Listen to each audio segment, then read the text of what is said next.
Hi, my name is Zachary. I'm a rising sophomore at SAR High School, and my main intensive project at Blue Stamp Engineering is the Omnidirectional robot.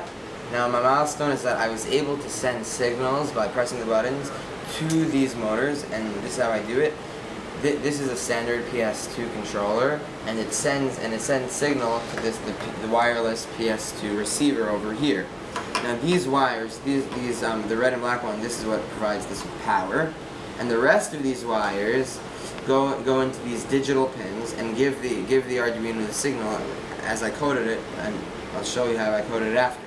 Now these digital pins, now that the Arduino has the information, these white-gray wires, they send PWM signal to the motor controllers, which have IC chips in them, and then these motor controllers tell these servo motors to spin. So I did this by putting an if statement in for each button. If this button is pressed, you make the motor spin, and when it's released, you make it stop. And I did that for all the buttons. And then for this button, I made it that all of them will spin, and then when I release it, all of them stop.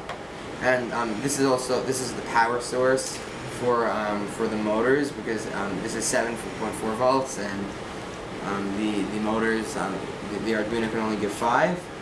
And yeah. So some challenges I faced were connectivity issues between the controller and the receiver, but I was able to fix that by just resetting the Arduino. Also, learning the PS2 library was a little difficult, but I was able to go through all the keywords, all the functions in that library, and I was able to learn about that library. Now, if you see every so often this twitches, so that's another challenge that I'm gonna have to try to overcome, but by messing with the code and trying to fix that.